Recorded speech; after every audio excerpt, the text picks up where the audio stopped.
Assalamualaikum warahmatullahi wabarakatuh. Nama saya Siti Rahma Hardianti dengan NIM 2112000033. Ya, di sini saya akan menjawab tiga pertanyaan dari mata kuliah konsep dasar IPS guna memenuhi tugas ujian akhir semester.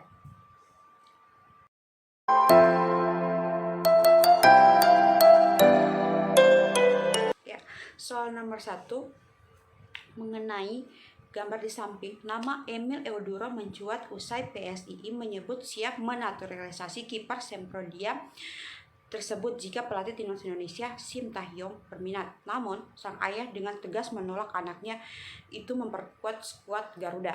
Nah, menurut pendapat saya mengenai hal tersebut sangat bertentangan dengan meneruskan perjuangan negara Indonesia untuk memajukan negara dan agar supaya bisa setara dengan negara-negara lainnya. Karena salah satu contoh memajukan negara yaitu 1. Berinovasi mengikuti perkembangan zaman. Bagi pemuda, zaman adalah kawan. Perkaya wawasan kita dengan aktif mengikuti perkembangan zaman, baik yang berkaitan dengan teknologi, ilmu pengetahuan, hingga peristiwa yang tengah berlangsung di berbagai belahan dunia. Dengan aktif mengikuti perkembangan teknologi dan ilmu pengetahuan, kita dapat berpartisipasi menciptakan ide-ide baru yang dapat mewujudkan dalam tindakan nyata demi kemajuan bangsa. Yang kedua, meningkatkan rasa solidaritas dan empati terhadap sesama. Bangsa yang besar adalah bangsa yang mampu bersatu meskipun banyak perbedaan yang tampak, meski berasal dari berbagai latar belakang yang beda. Kita harus mampu bersatu dalam bahu-membahu dalam membangun bangsa. Tingkatkan rasa solidaritas dan empati terutama pada orang-orang dengan keterbatasan agar jurang pemisah antara kelas sosial dapat direndam.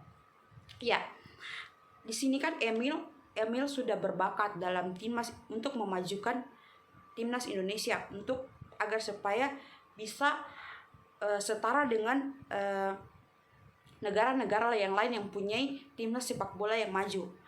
Walaupun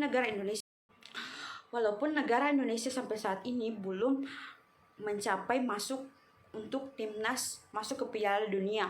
Namun setidaknya dengan bantuan Emil Eudoro, Indonesia bisa berkembang sedikit demi sedikit agar Indonesia bisa mencapai setara dengan negara-negara lain.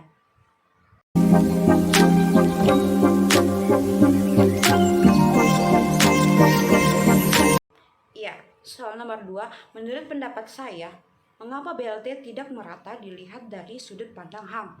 Itu dikarenakan masalah belum merata bansos. Ini disebabkan oleh dana yang belum sempurna.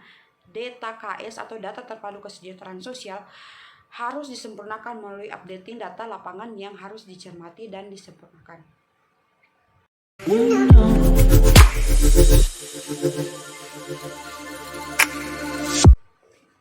Ya, soal nomor 3, menurut pendapat saya, kasus pelanggaran HAM di Timur Leste pada tahun 1998 dilakukan demi kedaulatan negara.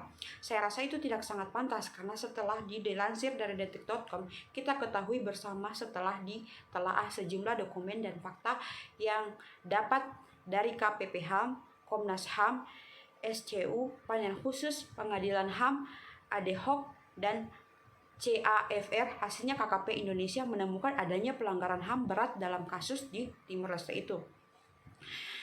Ya, selanjutnya kekerasan tersebut diarahkan terhadap warga sipil seperti kekerasan fisik, pemaksaan, ancaman, intimidasi, atau penghilangan kemerdekaan fisik. Warga sipil yang diserang harus dalam jumlah yang sangat cukup untuk menunjukkan bahwa penyerangan tersebut tidak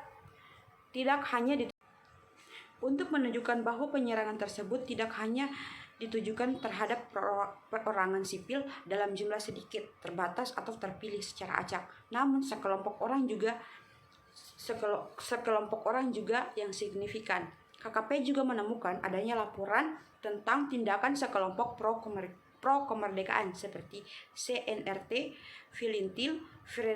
Fritilin, dan sekelompok pemuda pro kemerdekaan yang kemungkinan melakukan pelanggaran HAM berat yang sama. Sekelompok ini menargetkan korban warga sipil pro pro otonomi dan mantan anggota milisi. Ya, demikianlah pertanyaan yang sudah saya jawab menurut pendapat saya. Lebih dan kurangnya saya mohon maaf. Wabillahi taufiq wal hidayah. Wassalamualaikum warahmatullahi wabarakatuh. Tabe.